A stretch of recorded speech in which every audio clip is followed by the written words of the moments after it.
January 6th, 1994 will always be remembered for the words, why, why, why, said by Nancy Kerrigan after she was viciously attacked following a practice getting ready for a figure skating competition. Here's the story behind what happened this day.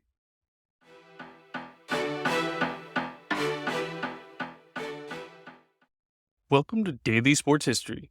I'm Ethan Rees, your guide back to history in sports every day.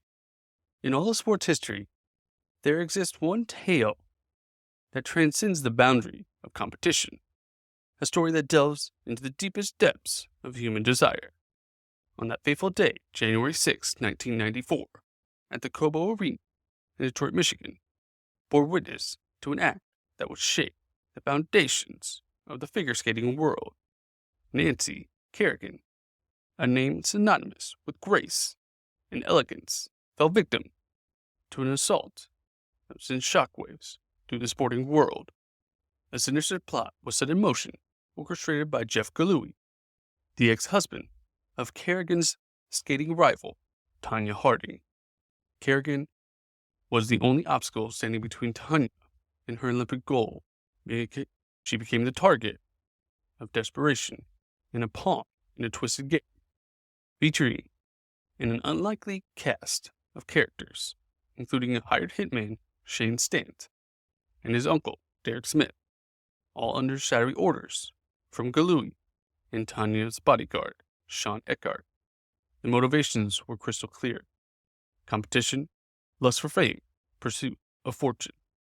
It was a sinister cocktail that brought together this motley crew of amateur hooligans to do this devious act.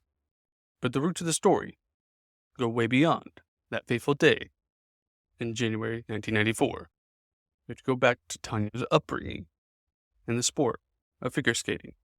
The sport of figure skating is often known as one of the most expensive sports to get into. It requires a lot of equipment and finding locations that have an ice rink and a good coach that can be with you one-on-one. This is a lot of money, and Tanya Harding did not grow up with a lot of money. Her family fought for every time on the ice they could get, and Tanya showed great talent and grit, but she always was fighting for more. Was very envious of the other skaters that didn't have to fight for their time on the ice.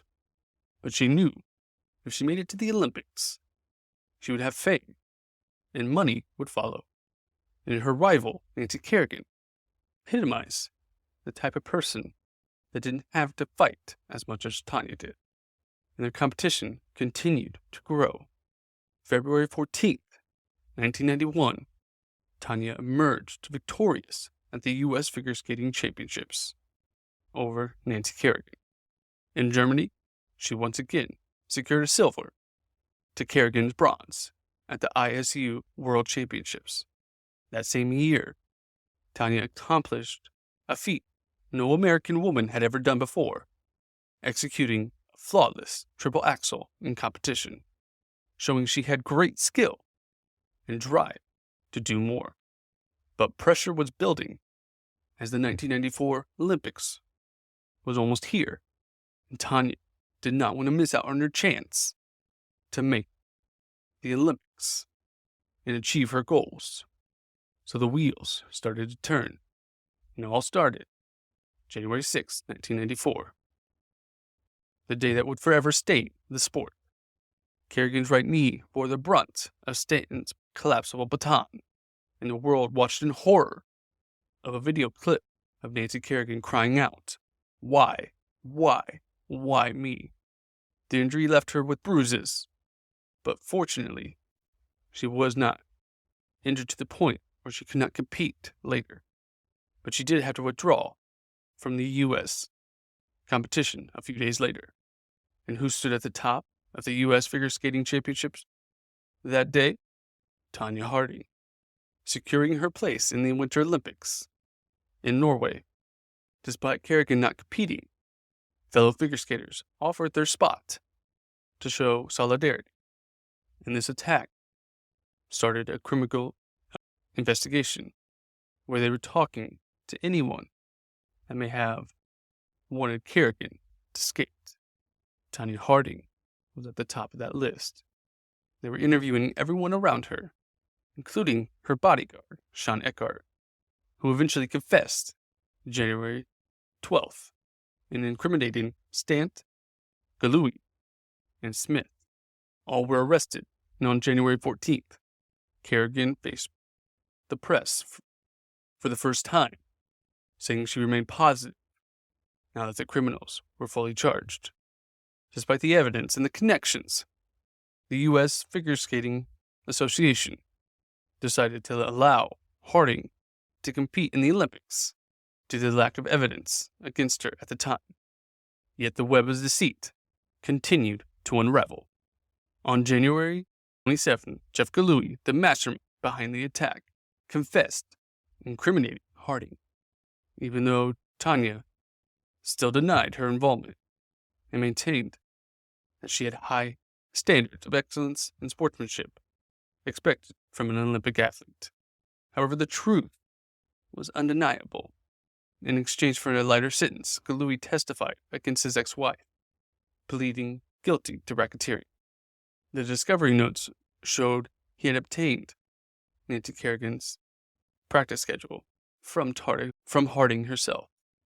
And after intense negotiations, the U.S. Olympic Committee still allowed her to participate in the Olympics that year. And on February 17, 1994, Harding and Kerrigan shared the ice for the first time, with Kerrigan wearing the outfit she had on during the assault to show her resilience. On February 25th, at the Olympics in Norway, witnessed a cruel twist of fate. Harding's performance was marred by a broken shoelace, and ultimately she finished 8th, with many attributing the result to karma. Meanwhile, Kerrigan, even more now a symbol of grace under pressure, secured a silver medal. On March 16, 1994, Tonya Harding's fall from grace was complete. Facing a mountain of evidence, she pleaded guilty to conspiracy to hinder prosecution, receiving 3 years of probation and a hefty fine, and her 1994 national championship title was revoked, and she was banned from the U.S. Figure Skating Association for life. Kerrigan went on to become a symbol of U.S. figure skating to this day, and Harding has become a symbol of what the wrong part of competition can be, and never achieved much after 1994. Thank you for listening to Daily Sports History. We hope you enjoyed our deep dive today, and leave us a rate and review wherever you're listening, because history is made every day. See you tomorrow.